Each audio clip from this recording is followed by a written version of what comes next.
Hello and good morning to everyone. तो सबसे पहले हम लोग ये देखते हैं कि हमारा आज का टॉपिक क्या है। हमारा आज का टॉपिक है is laboratory and centre of mass coordinate system. अब ये स्टार्ट करने से पहले हम लोग प्रीवियस लेक्चर के बारे में देखते हैं कि हम लोगों ने क्या किया था। हम लोगों ने कोलिशन ऑफ पार्टिकल्स स्टार्ट किया था कि उसमें कोलिशन ऑफ पार्टिकल्स में स्कैटरिंग में क्या होता है, किस तरह से हम लोग उसको पिक्टोरियल या ज्योमेट्रिकली रिप्रेजेंट कर सकते हैं, डिफरेंट एस्पेक्ट्स देखे थे, उसके पैरामीटर्स देखे थे। एंड देन उसके बाद लास्ट में हम लोगों ने ये देखा था कि बेसिकली दो टाइप की स्कैटरिंग होती है। The first one is elastic और the second one is inelastic collision या स्कैटरिंग। अब उसके बाद हम लोग आज के लेक्चर के अगर बारे में बात करें तो आज का लेक्चर जो है that is laboratory and centre of mass coordinate system. अब ये स्टार्ट करने से पहले सबसे पहले अगर मैं देखूं कि ये जो वर्ड लिखा है कोऑर्डिनेट सिस्टम, अब ये जो कोऑर्डिनेट सिस्टम है इसका मतलब क्या होता है।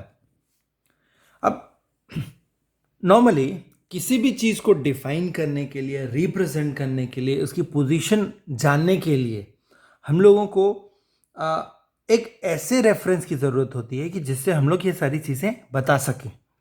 अब मान लो कोई पार्टिकल मूव कर रहा है कहीं पर, तो उसकी पोजीशन, लोकेशन हम कैसे बता पाएंगे। तो उसकी पोजीशन या लोकेशन बताने के लिए हमको जिस चीज़ की ज़रूरत पड़ती है उसको हम लोगों ने नाम दिया है कोऑर्डिनेट सिस्टम। जैसे फॉर एग्जांपल हम लोग एक्स वाई जेड एक्सेस लेते हैं, ठीक है। अब उस एक्स वाई जेड एक्सेस के अकॉर्डिंग हम लोग एक कोई भी पॉइंट है, उस पॉइंट की अगर लोकेशन बताना चाहें तो फॉर एग्जांपल हमारे पास ये तरह है, ये एक्स है, ये वाई एक्सिस है, ये जेड एक्सिस है। अगर मान लो फॉर एग्जांपल ये पॉइंट पी है, तो इस पॉइंट पी को मैं किस तरह से डिफाइन करूँगा, तो इसकी location X Y and Z हो जाएगी। दैट मीन्स यहाँ से यहाँ तक एक्स आ जाएगा, यहाँ से यहाँ तक ये वाई आ जाएगा, एंड ये यहाँ से यहाँ तक, ये तो टू डायमेंशनल फोटो दिख रही है प्लेन में, बट ये यहाँ से यहाँ तक जेड पे कितना है, तो ये यहाँ से यहाँ तक z आ जाएगा। तो इस तरह से हम लोग लोकेट कर सकते हैं। इसलिए हम लोगों वैसे ही हम लोग पोलर कोऑर्डिनेट दिखते हैं जो कि r और थीटा के फॉर्म में आता है। अब r और थीटा जो है जिस उसमें क्या होता है कि अगर मान लो कोई भी मोशन जो है वो सर्कुलर मोशन में है और कोई भी पॉइंट है, इस पॉइंट की लोकेशन या पोजीशन हमको जाननी है, तो r दैट मीन्स यहाँ से यहाँ तक इसका डिस्टेंस, इट इज़ r, ठीक है। और मान लो किसी भी रेफरेंस पॉइंट से, अब मान लो ये हमारा रेफरेंस पॉइंट या रेफरेंस लाइन है, इस लाइन से कितने एंगल पर वो ऊपर गया, तो हम इस पॉइंट की लोकेशन या पोजीशन डिफाइन कर सकते हैं। अब सेम चीज़ आगे बढ़ते हुए हम देखेंगे laboratory and centre of mass coordinate system. अब यहाँ पर जो कोऑर्डिनेट सिस्टम है, कोऑर्डिनेट सिस्टम किस बारे में बात करेगा, स्कैटरिंग या कोलिशन के बारे में, ठीक है। तो हमने ये देखा कि अब तक जो है कि जो टारगेट जो होता है किसी भी कोऑर्डिनेट सिस्टम का विद रिस्पेक्ट टू लैब या कहीं पर भी स्टेशनरी है, तो वो रुका हुआ है, मूव नहीं कर रहा है। और हम लोगों ने क्या किया, एक टारगेट को देखा, उसको ओरिजिन पे सेट किया किसी भी कोऑर्डिनेट सिस्टम के बारे में। फिर हमने क्या किया, उस टाइम पे बात कर रहे थे हम लोग लेबोरेटरी कोऑर्डिनेट सिस्टम की। कभी कभी क्या होता है कि टारगेट रिकॉइल हो जाता है। इसमें क्या है कि दोनों स्कैटर्ड पार्टिकल और टारगेट पार्टिकल जो है वो स्कैटरिंग के बाद मूव करते हैं। तो अब क्या हुआ कि नॉर्मल केस में हमने पहले देखा था कि जो पार्टिकल आ रहा था, पार्टिकल आया, ठीक है। फॉर एग्जांपल यहाँ पर एक पार्टिकल है, ये टारगेट पार्टिकल है, ये है टारगेट, ठीक है। अब नॉर्मल केस में टारगेट फिक्स है, ये जो पार्टिकल है ये गया, इसके साथ कोलाइड किया एंड देन उसके बाद स्कैटर हो गया इस तरह से। अब ये फिक्स है नॉर्मल केस में, एंड स्कैटरिंग या मोशन सिर्फ और सिर्फ हमारे इस पार्टिकल की हो रही है, रिकॉइल पार्टिकल या इंसिडेंट पार्टिकल हो गया, ठीक है। This is incident particle. Done. अब कई केस में ऐसा होता है कि मान लो एक पार्टिकल इधर है, दिस इज टारगेट पार्टिकल, ये हमारा इंसिडेंट पार्टिकल है। अब ये जब इंसिडेंट पार्टिकल इस टारगेट पार्टिकल को हिट करता है तो उस केस में क्या होता है कि मोशन जो है वो दोनों का होता है, ये इंसिडेंट का भी होता है और टारगेट का भी होता है, दोनों मूव करते हैं, यहाँ पर सिर्फ इंसिडेंट है। ठीक है। तो ये जाता है, हिट करता है इधर, ये इधर जाता है। जैसे फॉर एग्जांपल हम लोग बहुत कॉमन सा एग्जांपल है, हम कैरम खेलते हैं। अब कैरम बोर्ड में क्या है कि स्ट्राइकर से कोई भी मान लो ब्लैक जो गोटी है उसको वो स्ट्राइक करते हैं या वाइट को करते हैं, दोनों केस में स्ट्राइकर भी मूव होता है एंड प्लस दूसरे वाली जो गोटी है वो भी मूव करती है। तो यहाँ पर क्या है कि पहले वाले केस में जो हमारे पास सिर्फ थी body of a motion of a single body, जो इंसिडेंट पार्टिकल है उसकी मोशन हो रही है। बट यहाँ पर क्या है, मोशन किसकी हो रही है, इंसिडेंट पार्टिकल की भी हो रही है एंड टारगेट पार्टिकल की भी हो रही है। तो उस केस में यहाँ पर क्या हो जाता है, ये टू बॉडी प्रॉब्लम हो जाती है। ठीक है, वन बॉडी प्रॉब्लम जो थी जिसमें सिंगल बॉडी मूव कर रही है उसको डिफाइन करना, एक्सप्लेन करना हम ऑलरेडी कर चुके हैं। अब टू बॉडी पार्टिकल हो गया, उस केस में हम क्या करें, तो अब टू बॉडी हम लोग क्या करते हैं नॉर्मल केस में, जो टू बॉडी मोशन जो है, स्कैटरिंग जो है, उसको हम लोग कन्वर्ट करते हैं, रिड्यूस करते हैं वन बॉडी प्रॉब्लम में। अब कैसे, by considering the reduce mass in centre of mass. अब यहाँ पर क्या है, वो कन्वर्ट हो जाएगी टू बॉडी प्रॉब्लम में। टू बॉडी प्रॉब्लम में कब कन्वर्ट हो जाएगी, जब there is a motion of scatterer and scattering particle, दोनों की मोशन हो रही है। तो टू बॉडी प्रॉब्लम, और इसको टू बॉडी प्रॉब्लम में टू बॉडी प्रॉब्लम को हम लोग कन्वर्ट कर सकते हैं कि इसमें we can convert it into one body problem. कैसे, बाय टेकिंग द कौन सा, the concept of reduced mass और एंड सेंटर ऑफ मास, ये दो कॉन्सेप्ट लेके हम लोग क्या कर सकते हैं, उसको सिंगल बॉडी प्रॉब्लम में कन्वर्ट कर सकते हैं, कोई भी रिजिड बॉडी है। अब कैसे, अब ऑब्वियसली हम लोग कोई भी मटेरियल उठा के देखें, उस मटेरियल के अंदर there are number of atoms, electrons. ठीक है, तो हम नॉर्मल केस में अगर मोशन की बात करें तो पूरे के पूरे ब्लॉक की मोशन की बात करते हैं। उसमें सारा का सारा जो मास जो है वो कंसंट्रेटेड रहता है एट अ पॉइंट, उस पॉइंट को हम लोग सेंटर ऑफ मास बोलते हैं। और हम लोग जो भी मास है या जो भी कंसिडरेशन करते हैं या कैलकुलेशन में जो भी लेते हैं वो सेंटर ऑफ मास के अकॉर्डिंग लेते हैं। Individual particle, that means atom या इलेक्ट्रॉन के मास को लेके नहीं करते हैं। क्यों, क्योंकि एवरेज मास जो है, that means the sum of all the masses of atoms या इलेक्ट्रॉन्स हैं, इज द एवरेज मास। तो एवरेज मास लेके हम लोग यहाँ पर चलते हैं।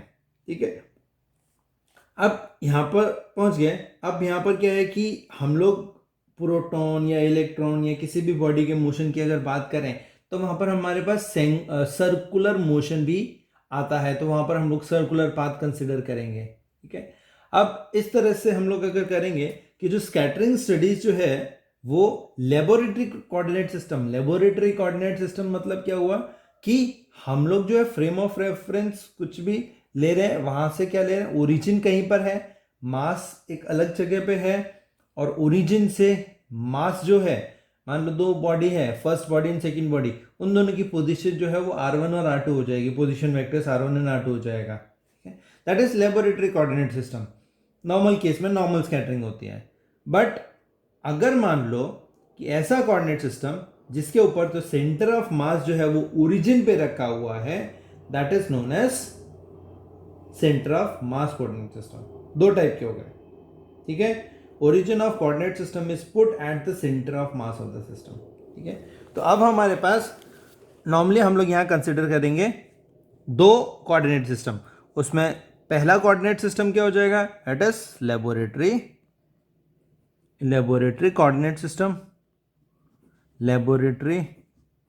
कोऑर्डिनेट सिस्टम, और जो सेकंड वन है वो बात करेंगे, it is centre of mass coordinate system.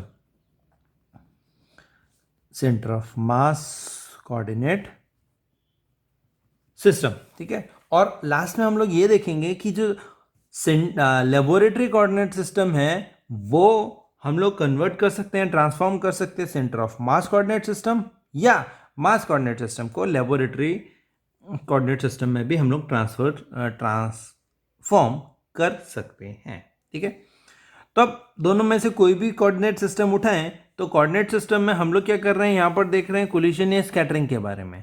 तो वहाँ पर सबसे पहले हम लोग लेते हैं कि इसमें बिफोर कोलिशन, बिफोर कोलिजन, ठीक है। कोलिजन करने से पहले क्या था? अब कोलिजन करने से पहले हम लोग देखते हैं कि हमारे पास क्या है। हमारे पास एक मास है, ठीक है। अब हमारे पास एक मास रखा हुआ है, ये late it B mass m1, ठीक है। अब कहीं पर भी अगर मान लो ओरिजिन है या देखते हैं तो ये जो है ये कोऑर्डिनेट सिस्टम है, मास m1 है। अब इसका पोजीशन वेक्टर अब मान लेते हैं, फॉर एग्जांपल ये हो गया r1 पोजीशन वेक्टर, ठीक है। अब अगर मान लो यहाँ पर जो है हमारा दूसरा मास रखा हुआ है, let it B mass m2, ठीक है। अब इसका पोजीशन वेक्टर एस पर r2 मान लो, एस पर ओरिजिन ये r2 हो गया। अब मान लो इन दोनों जो बॉडीज है, इन दोनों बॉडीज का सेंटर ऑफ मास जो है वो यहाँ पर है, ठीक है। ये हो गया सेंटर ऑफ मास। अब ये जो सेंटर ऑफ मास जो है वो कहाँ पर लोकेटेड है?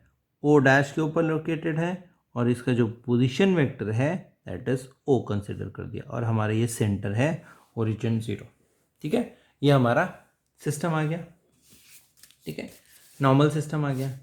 अब सिचुएशन, ये सिचुएशन है बिफोर कोलिजन कि किसी ओरिजिन से अगर हम लोगों ने एक मास लिया m1, उसका पोजीशन वेक्टर r2 है, दूसरा जो है बॉडी जो है ऑब्जेक्ट है वो उसका मास m2 है, उसका पोजीशन वेक्टर r2 है। ये जो पूरा का पूरा सिस्टम है, इस सिस्टम में दो मासेस जो है उनका सेंटर ऑफ मास इस पोजीशन पे है जो कि पॉइंट ओ डैश पे है, और इसका पोजीशन वेक्टर जो है वो ओ हो गया, ठीक है।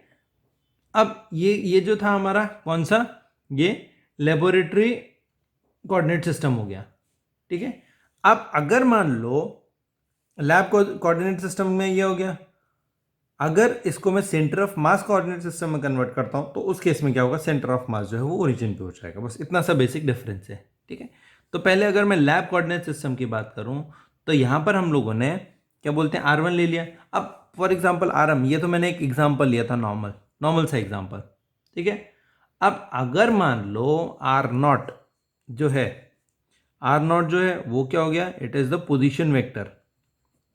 R0 जो है पोजीशन वेक्टर हो गया किसका, इंसिडेंट पार्टिकल का, position vector of incident particle,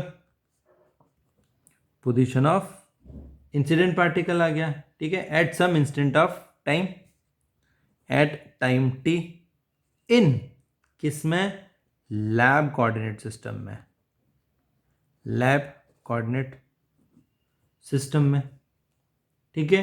and r जो है, r क्या हो गया, it is the position vector of, ये हो गया ये position vector of centre of mass, short form में लिखते हैं मैंने सेंटर ऑफ मास, ठीक है।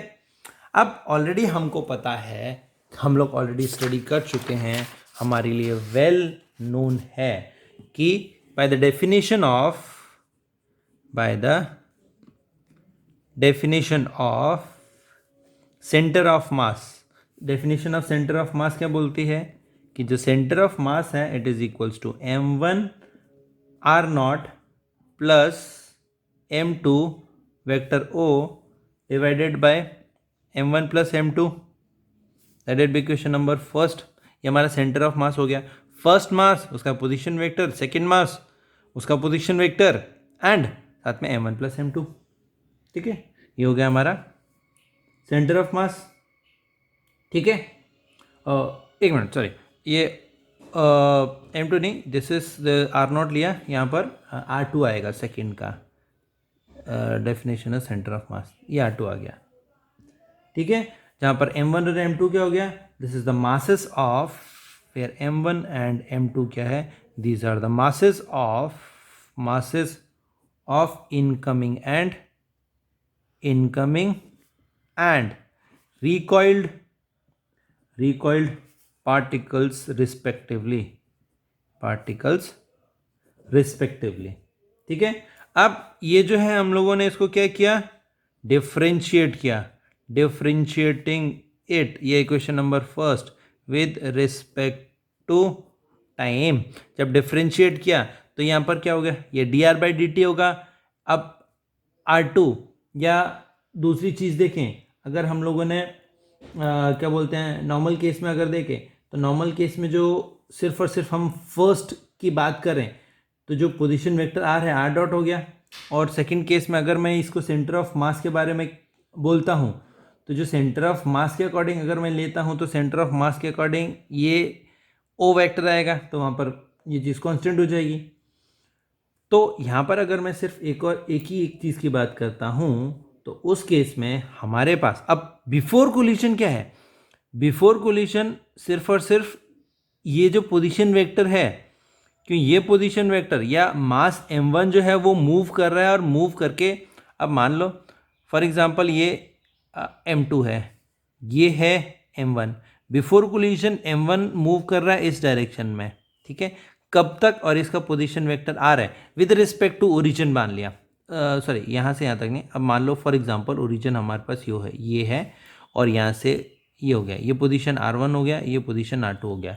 अब अगर मैं बिफोर कोलिशन की बात करूं तो बिफोर कोलिशन में ये जो R1 है ये R1 चेंज होगा, क्यों, क्योंकि इसकी पोजीशन चेंज होती रहेगी, यहाँ पर आएगा, यहाँ पर आएगा, यहाँ पर आएगा, यहाँ पर आएगा। बट जो M2 है, M2 इज फिक्स्ड कांस्टेंट है, तो जब हम डिफ्रेंशिएट करेंगे तो M2 ऑब्वियसली मास कांस्टेंट है और इसका पोजीशन वेक्टर भी कांस्टेंट है, ठीक है। तो अगर मैं इसको m1 r0 divided by m1 plus m2 plus m2 r2 divided by m1 plus m2 करूँ तो राइट हैंड साइड वाली चीज़ तो पूरी कांस्टेंट है, वो जीरो हो जाएगी। हमारे पास बचेगा सिर्फ लेफ्ट हैंड साइड, ये वाली फर्स्ट टर्म जो है वो, तो हम बोल सकते हैं r vector r, that means dr/dt is equals to d/dt of m1 r0 divided by m1 plus m2, ये बचेगा। तो मैं dr/dt को किस तरह से लिख सकता हूँ, ऑलरेडी पता है हमको कि मैं dr/dt को r डॉट के ऊपर से रिप्रेजेंट कर सकता हूँ, विच इज इक्वल्स टू m1 हमारा कांस्टेंट है और ये r0 डॉट हो जाएगा divided by m1 plus m2, जहाँ पर कि हमने क्या लिखा कि dr/dt it is equals to r dot and साथ में dr0 upon dt is equals to sorry it is vector r dot, ठीक है, ये आ गया हमारे पास। तो हमने इसको इस तरह से लिख लिया। अब विच इज इक्वल्स टू, अब ये m1, अब r dot rate of change of position is velocity, हमने इसको v0 लिख लिया divided by m1 plus m2, m1 plus m2 आ गया हमारे पास। अब हमारे पास ये पता है कि ये जो r डॉट जो है ये क्या चीज़ हुई, rate of change of centre of mass with respect to time, ये क्या हो गया, it is velocity of centre of mass. तो velocity of centre of mass को हम लोगों ने क्या लिख लिया, VCM, that is centre of mass के लिए CM ले लिया। तो हम बोल सकते हैं कि जो वेक्टर आ रहा है ये हो जाएगा हमारा VCM, it is equals to mv0 divided by m1 plus m2, let it be question number 2, यहां तक आ गया, ठीक है। अब VCM velocity of centre of mass and ये जो हम लोगों ने V0 लिखा, ये दोनों क्या है, it is with reference to L coordinate system, it is reference to L coordinate system, ठीक है। अब हम मान लो कि जो ऑब्जर्वर है, now the observer is in centre of mass coordinate system, ये centre of mass coordinate system पर है। अब हमने यहां देखा कि जो ऑब्जर्वर है वो centre of mass coordinate system में बैठा है। अब जब observer centre of mass coordinate system पे बैठा होगा तो वहाँ पर क्या होगा, वेलोसिटी ऑफ, उस केस में जो वेलोसिटी है, ठीक है, किसकी, velocity of centre of mass की, velocity of centre of mass coordinate system है, उसके अकॉर्डिंग विल बी ज़ीरो, ठीक है। क्यों, क्योंकि फॉर एग्जांपल अगर मैं मान लेता हूं कि अगर मैं किसी एक मूविंग ट्रेन में बैठा हूं तो मेरे रिस्पेक्ट में ट्रेन जो है वो ट्रेन मूव नहीं कर रही, इट इज़ स्टेशनरी। अगर मैं नीचे खड़ा हूँ और मेरे सामने से ट्रेन गुजर रही है तो उस केस में ट्रेन की वेलोसिटी होगी, बट मैं तो ट्रेन के अंदर बैठा हूँ, मेरे लिए फ्रेम ऑफ रेफरेंस तो ट्रेन है, तो मेरे रिस्पेक्ट में उसकी वेलोसिटी है वो ज़ीरो हो जाएगी। ठीक है, और बोल सकते हैं कि जो वेलोसिटी ऑफ किसकी, वेलोसिटी ऑफ इंसिडेंट पार्टिकल जो है, velocity of incident particle with respect to observer हो जाएगी, that will be equals to v not minus v centre of मास। ठीक है, ये हो जाएगी क्या बोलते हैं, इंसिडेंट पार्टिकल की वेलोसिटी। ठीक है, तो बोल सकते हैं इट इज v सेंटीमीटर। ठीक है, अब v सेंटीमीटर, अब सिस्टम की यहाँ पर देखें तो ये जो चीज़ है ये क्या हो गई, it is the velocity of incident particle, और वेलोसिटी ऑफ टारगेट क्या हो गई, दिस इज v सेंटीमीटर उस केस में। ठीक है, ये जो केस था ये हमारा कोलिशन से पहले वाला केस था, बिफोर द कोलिशन। ठीक है, अब हम आगे चलते हैं कोलिशन के बाद का, तो after collision, after collision, collision के बाद क्या होगा। अब एल सिस्टम की बात करें तो जो स्कैटर्ड पार्टिकल है एक पर्टिकुलर डायरेक्शन, मान लो फॉर एग्जांपल θ1 में मूव करता है। ठीक है, अब यहाँ पर हम लोग सेंट्रल फोर्सेस लेते हैं तो यहाँ पर जो बाकी सारे एंगल्स हैं, बाकी सारे एंगल्स मैटर नहीं करते हैं, तो हम बोल सकते हैं कि जो सेंटर ऑफ मास जो है वो कहाँ पड़ रहा है, line joining the two particles. तो हमें बोल सकते हैं कि हमारा जो सेंटर ऑफ मास है या पार्टिकल है या उनका कोलिशन किस तरह से होगा। अब मान लो फॉर एग्जांपल ये क्या है, ओरिजिन है।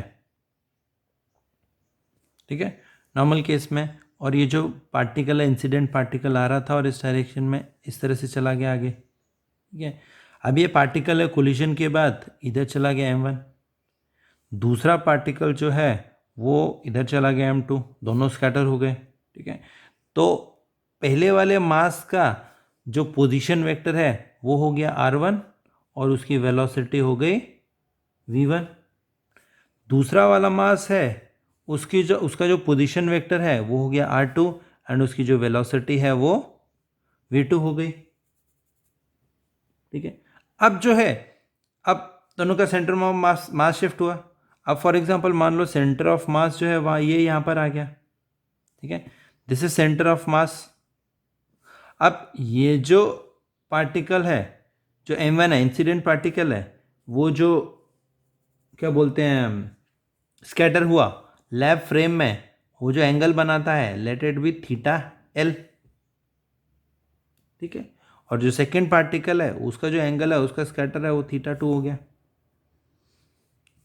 ठीक है, अब जब मान लो सेंटर ऑफ मास जो है, सेंटर ऑफ मास कहाँ है, सेंटर ऑफ मास जो है वो, एक थोड़ा सा पॉइंट मेरा अंदर चला गया, centre of mass for example ये है हमारा, इधर है, ये रहा सेंटर ऑफ मास, और ये जो सेंटर ऑफ मास जो है वो एंगल बना रहा है θc।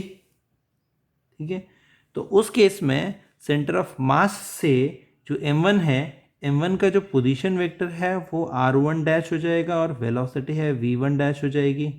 सिमिलरली m2 की r2 डैश हो जाएगी और वेलोसिटी हो जाएगी v2 डैश।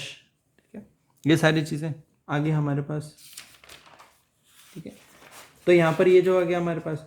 अब अगर मान लें कि जो सेंटर ऑफ मास जो है ये पूरा का पूरा सिस्टम है, सिस्टम जो है, system is moving without any external force, जब बिना किसी एक्सटर्नल के मूव करेगा तो उस केस में जो सेंटर ऑफ मास जो है वो क्या करेगा, it will move with constant velocity, वो कांस्टेंट वेलोसिटी के साथ मूव करेगा और जिसकी वैल्यू है VCM। ठीक है, अब VCM है, अगर मैं क्या बोलते हैं L कोऑर्डिनेट सिस्टम की बात करूं तो L कोऑर्डिनेट सिस्टम में सेंटर ऑफ मास जो है उसकी वेलोसिटी 0 हो जाएगी। ठीक है, centre of mass constant velocity से मूव कर रहा है। अगर ये जो है ये VCM उसकी वेलोसिटी कब हो गई, it is in L coordinate system, L coordinate system में हो गई। और अगर मैं centre of mass coordinate system की बात करूं, मास कोऑर्डिनेट सिस्टम की बात करूं तो उसमें जो सेंटर ऑफ मास है उसकी वेलोसिटी है, velocity of centre of mass will be 0। ठीक है, वहां पर वो 0 हो जाएगी। ठीक है, तो यहां पर क्या हुआ, ऑब्जर्वर जो है वो सेंटर ऑफ मास के ऊपर बैठा हुआ है और वो दोनों पार्टिकल्स को देख रहा है। और वो दोनों कहाँ है, ऑपोजिट डायरेक्शन में जा रहे हैं, एक इस डायरेक्शन में जा रहा है और एक इस डायरेक्शन में जा रहा है। ठीक है, तो हम क्या बोल सकते हैं कि अब यहां पर अकॉर्डिंग टू फिगर या as per figure vector rule लगाया तो जो रिजल्टेंट है वो रिजल्टेंट, अब ये जो वेक्टर है ये वेक्टर पोजीशन वेक्टर ये यहाँ से इस तरफ जा रहा है। ठीक है, ये वाला पोजीशन वेक्टर इस तरह जा रहा है। ठीक है, एंड ये पोजीशन वेक्टर सेंटर से ऊपर की तरफ जा रहा है। ठीक है, सिमिलरली ये पोजीशन वेक्टर इस तरफ जाएगा। ठीक है, एंड ये वाला इस तरफ जाएगा। तो हम ऊपर वाले केस की अगर बात करें तो ऊपर वाले केस में हम देख सकते हैं कि हम लिख सकते हैं कि अब एक चीज़ और रहेगी कि जो position vector of centre of मास जो है वो यहाँ पर आ रहेगा। ठीक है, ये सेंटर ऑफ मास का पोजीशन वेक्टर लिखना रह गया था। तो जो पोजीशन ऑफ क्या बोलते हैं सेंटर ऑफ या position vector of centre of mass की अगर बात करूं तो सेंटर ऑफ मास में r डैश आ जाएगा। तो दैट मीन्स ये r डैश जो है plus r dash plus r1 dash, r1 dash will be equals to r1 vector. ठीक है, ये आ गया। अब यहाँ पर एक इक्वेशन लिखना रह गई थी हमारी, फर्स्ट इक्वेशन, सेकंड आ गई इक्वेशन, अब मेरी थर्ड जो है V0 माइनस VCM, ये हो गया हमारी इक्वेशन नंबर थर्ड। ठीक है, आगे हमको ज़रूरत पड़ेगी। अब यहाँ तक आ गया। अब क्या हो गया कि L कोऑर्डिनेट सिस्टम में पोजीशन वेक्टर जो पोजीशन जो है position vector of centre of मास जो है वो r1 डैश r डैश होगी। अब डिफरेंशिएट किया, differentiating it with respect to time. ठीक है, अब डिफरेंशिएट किया विद रिस्पेक्ट टू टाइम तो dr dash divided by dt, dr1 dash divided by dt and dr1 divided by dt। अब dr dash या dr बाई dt को r dot लिख सकते हैं, dr डैश अपॉन dt को हम लोग क्या लिख सकते हैं, इट इज r डॉट। तो ये हो गया vector r dash dot plus ये हो गया हमारे पास vector r1 dash dot is equals to r1 dot, ये आ गया। अब इसी को अब पोजीशन चेंज हो रही है तो वेलोसिटी हो गई। तो velocity of centre of mass है तो मैं लिख सकता हूँ VCM डैश प्लस ये हो गया V1 dash is equals to और ये हो गया V1, वेलोसिटी आ गई। Late it be question number 5। ठीक है, ये आ गया हमारी क्वेश्चन नंबर 5, सॉरी हमारी क्वेश्चन नंबर 5 है, थर्ड है, 4 है, सॉरी क्वेश्चन नंबर 4। ये हमारे पास इक्वेशन नंबर 4 आ गई। ये हमारी क्वेश्चन नंबर 4। ठीक है, अब यहाँ तक पहुँच गए। अब हमको पता है कि जो सेंटर ऑफ मास है उसकी जो वेलोसिटी है वो कांस्टेंट है।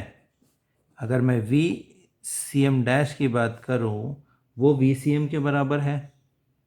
ठीक है, सेंटर ऑफ मास की बात करूँ in centre of mass coordinate system या तो इन L कोऑर्डिनेट सिस्टम, उसकी वेलोसिटी कांस्टेंट है। क्यों? क्योंकि there is no external force, उस केस में बराबर होगी। तो उस केस में इसको जो मैं क्या लिख सकता हूँ, डैश की जगह VCM लिख सकता हूँ। तो therefore VCM plus V1 dash is equals to V1।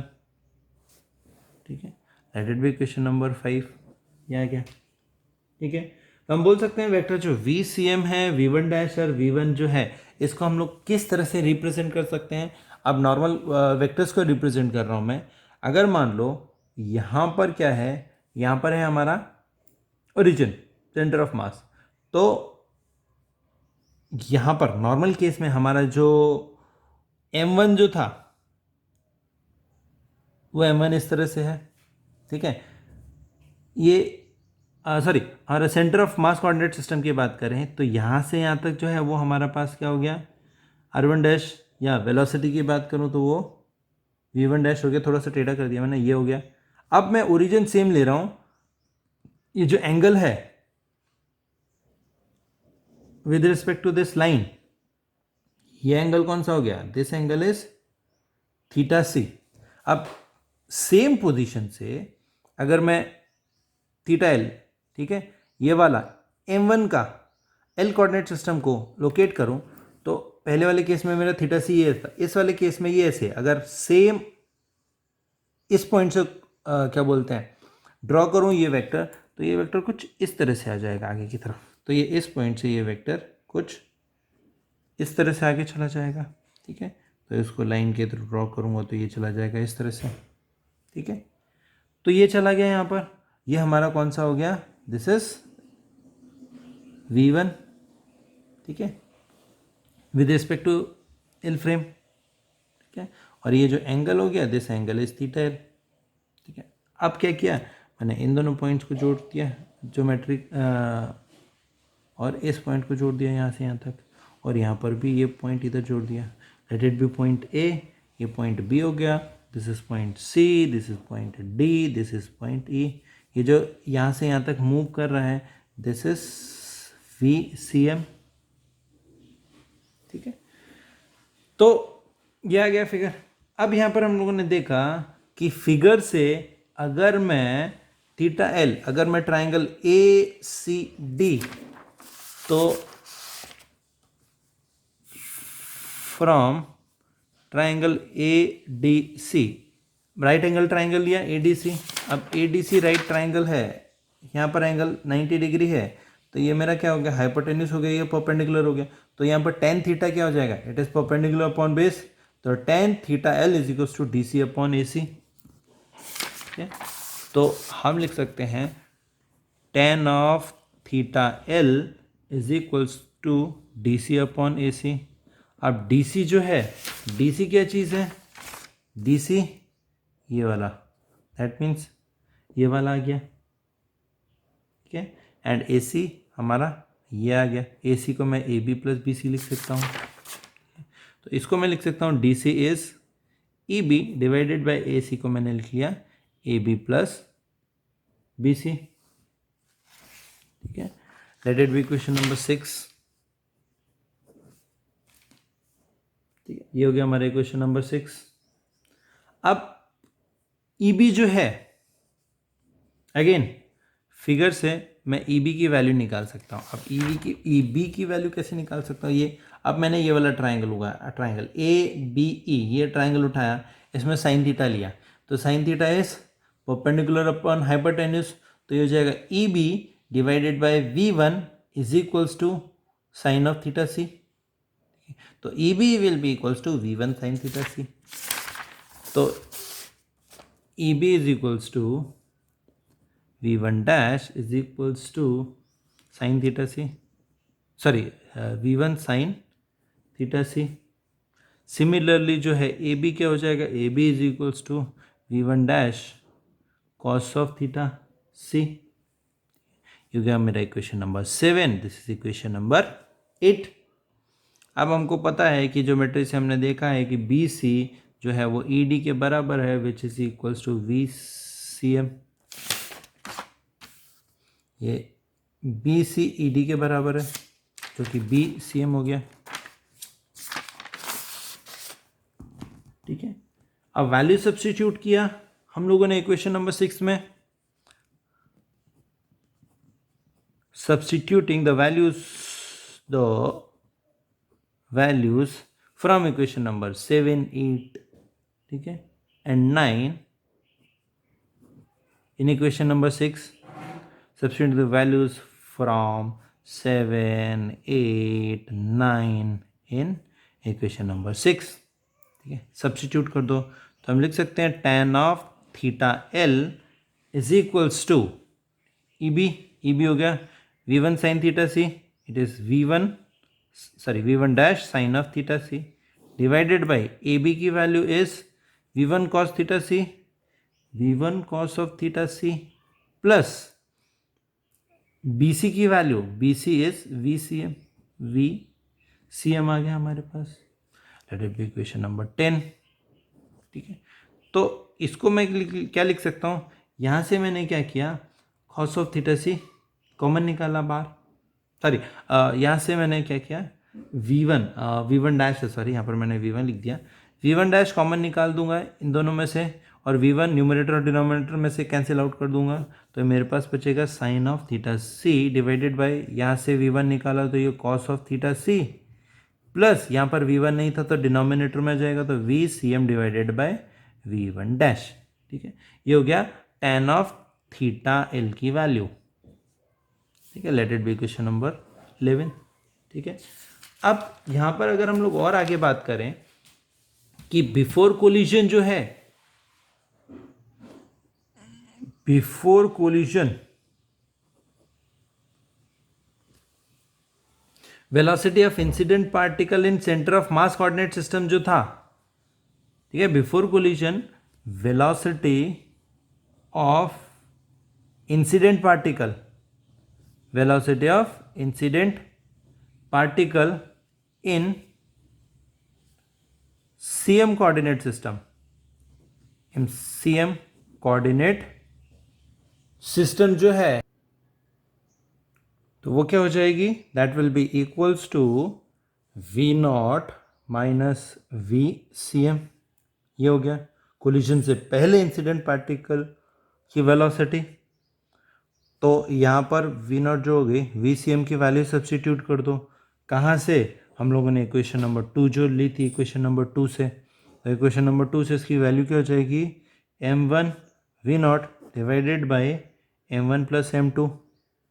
ये वहाँ से वैल्यू सब्स्टिट्यूट कर दी इज इक्वल्स टू, दोनों का एलसीएम ले लो, सिंप्लीफाई कर दो तो ये ऊपर जाएगा, that this will be equals to m1 V0 plus m2 V0 minus of m1 V0 divided by m1 plus m2, that will be equals to m1 plus m2.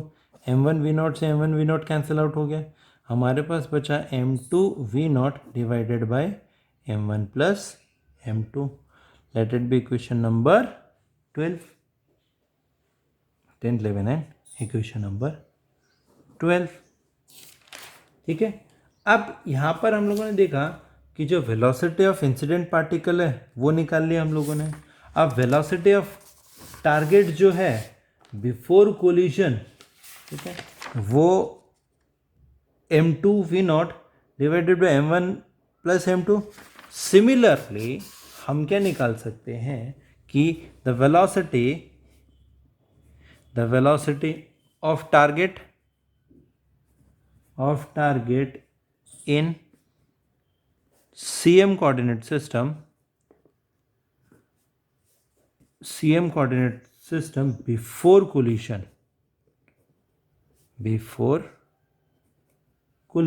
वो क्या हो जाएगी, VCM is equals to m1 V0, last में m2 V0 था, ये m1 V0 divided by m1 plus m2. Let it be question number 13. तो जो total kinetic energy before collision वो क्या हो जाएगी, बिफोर कोलिजन, उसको हम लोगों ने नाम दे दिया total kinetic is equal to, तो किसकी, दोनों की, किसकी, द इंसिडेंट पार्टिकल और टारगेट दोनों की आ जाएगी. तो half of mv square, energy kinetic energy क्या होती है, half of mv square, half of m पहले पार्टिकल की बिफोर कोलिजन की, हाफ ऑफ पहला पार्टिकल m1, और जो वेलोसिटी हम लोगों ने निकाली थी v स्क्वायर, ठीक है, इक्वेशन नंबर 12 में ये आ गई m2 square V0 square divided by m1 plus m2 square. ये हो जाएगा m1, this is m2 square V naught square divided by m1 plus m2 का whole square plus second particle की half of m2 second particle की velocity that is m1 square V naught square divided by m1 plus m2। ये आ गया, simplify कर दो, ठीक है। सिंप्लीफाई करेंगे तो दोनों में हाफ कॉमन, ठीक है, और m1 m2 और v नॉट स्क्वायर कॉमन, ठीक है। m1 कॉमन, एक m1 निकाल लिया, एक m2 यहाँ से निकाल लिया, एक m2 यहाँ से निकाल लिया, तो m1 m2 बाहर निकाला, v नॉट और v नॉट यहाँ से बाहर निकाला, v नॉट स्क्वायर। अंदर क्या बचा, एक m2 यहाँ का बचा, एक m1 यहाँ का बचा, तो इसको मैं लिख सकता हूँ m1 plus m2 divided by m1 plus, sorry यहाँ पर स्क्वायर रह गया, m1 plus m2, m1 plus m2 square, ये आ गया। अब क्या किया, m1 प्लस इससे ये एक स्क्वायर कैंसिल आउट हो गया, तो हमारे पास जो बचा it is equals to half of m1 m2 divided by m1 plus m2 square चला गया एंड साथ में v नॉट स्क्वायर, ठीक है। अब इसको मैं क्या लिख सकता हूँ, half of mu v naught square, this is energy E1, जहाँ पर हम लोगों ने म्यू जो लिया that is equals to m1 m2 divided by m1 plus m2। This is the concept of reduced mass, ठीक है। अगर दो बॉडीज हैं, दोनों बॉडीज का जो रिड्यूस्ड मास है या टोटल मास जो है वो हम लोग इस तरह से लिख सकते हैं, ठीक है। Let it be question number 14, यहाँ आ गया, ठीक है। अब हमने ये क्या किया, काइनेटिक एनर्जी ली in the centre of mass coordinate system. अब बिफोर कोलिजन, अब after collision kinetic energy, after collision तो total kinetic energy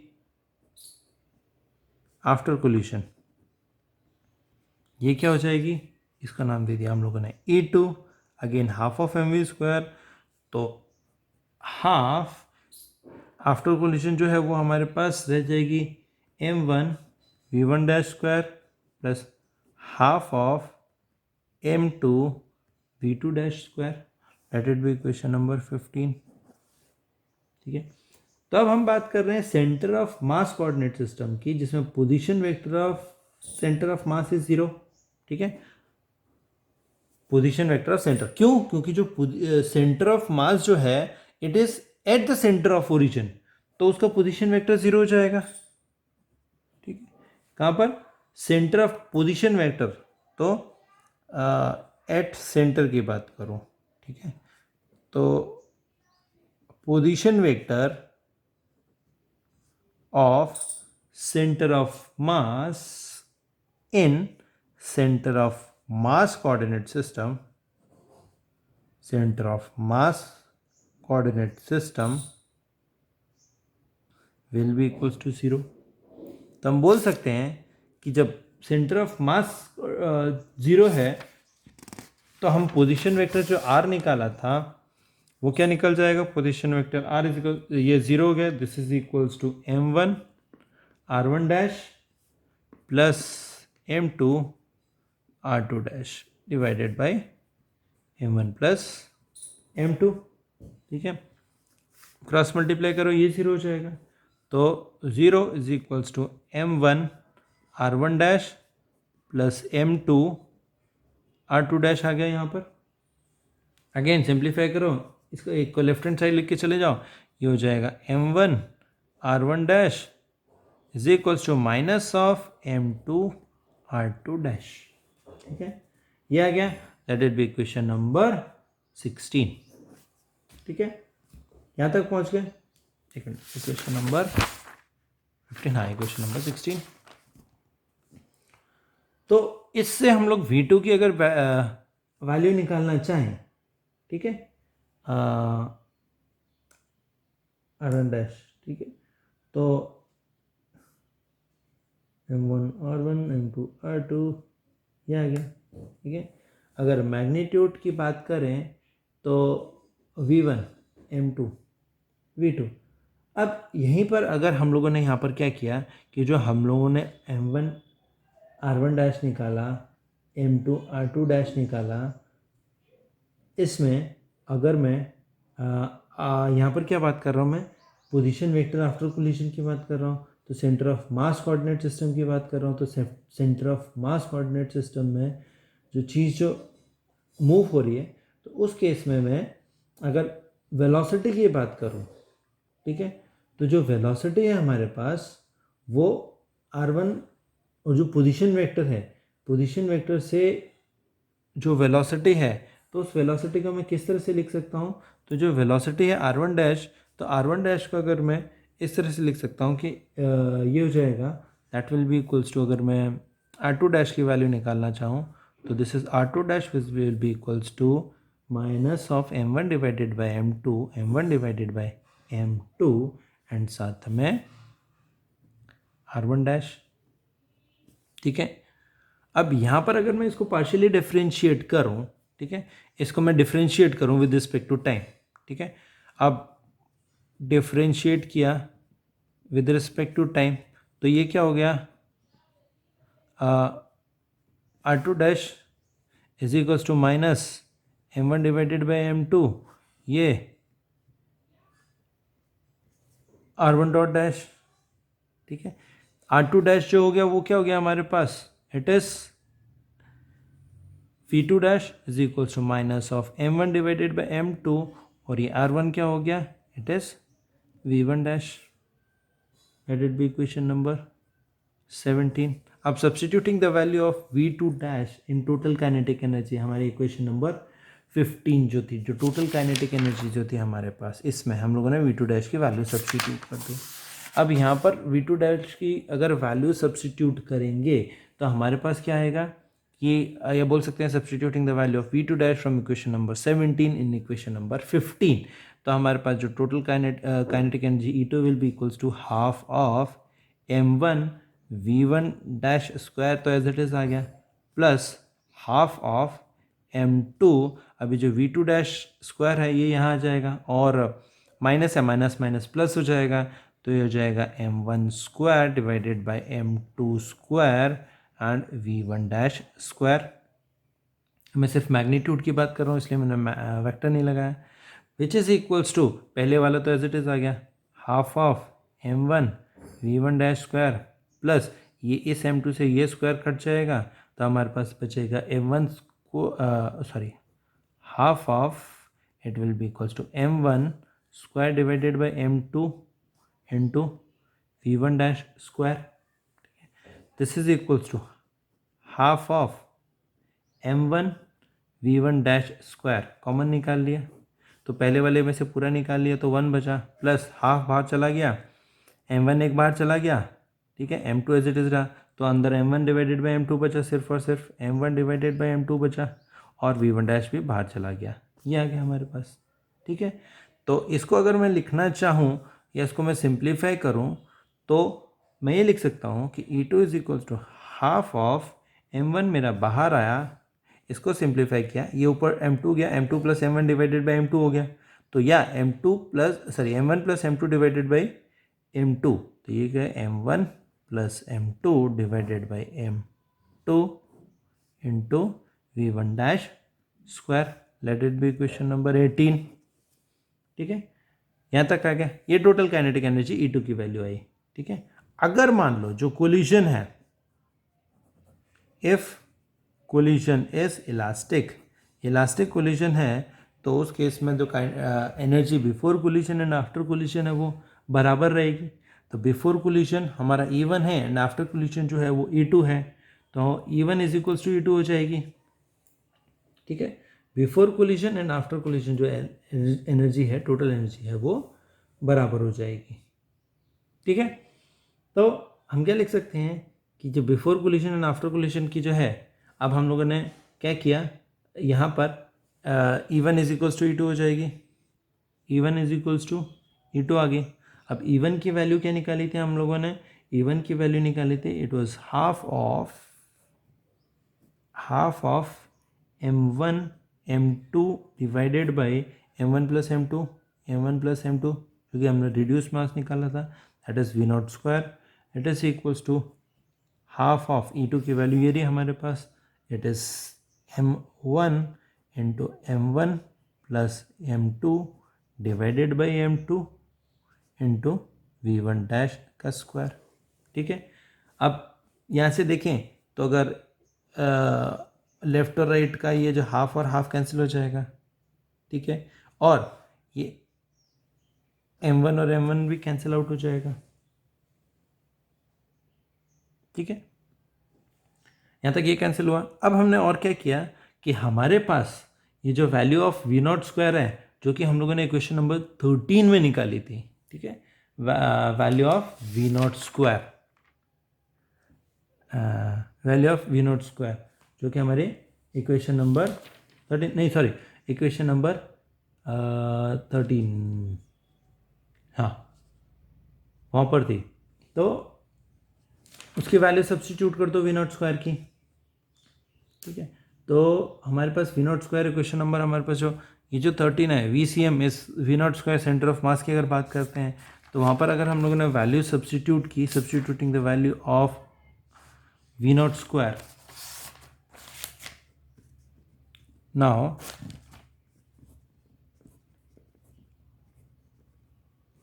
substituting the value of V naught square, तो हमारे पास क्या बचेगा, हाफ हाफ कैंसिल आउट कर दिया हम लोगों ने, और M1 कैंसिल आउट कर दिया, तो हमारे पास जो बचेगा that will be equals to M2 divided by M1 plus M2, और ऊपर M1 प्लस M2 का whole square divided by M1 square into V square CM, ये वैल्यू सब्स्टिट्यूट की हम लोगों ने। This is equals to again half और M1 cancel हो गया, ये बचा M1 plus M2 divided by M2, ये हो गया V1 डैश स्क्वायर। यहाँ तक पहुँच गए हम लोग। ठीक है, अब यहाँ पर क्या किया, सिंपल हम लोगों ने सिंप्लीफाई किया, क्रॉस मल्टीप्लाई किया।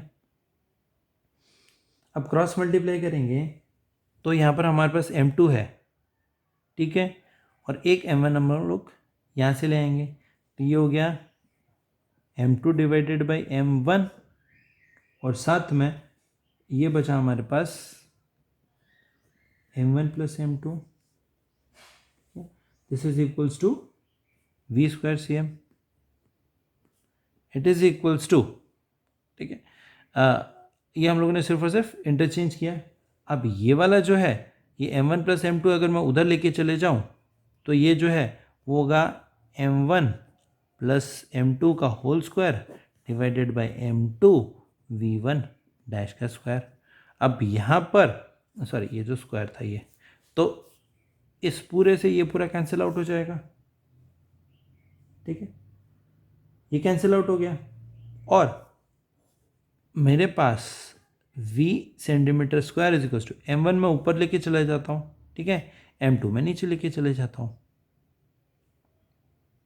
ठीक है, M1 ऊपर और M2 नीचे लेके चला गया। सॉरी, ये M1 स्क्वायर है, यहाँ पर ये स्क्वायर लिखना रह गया।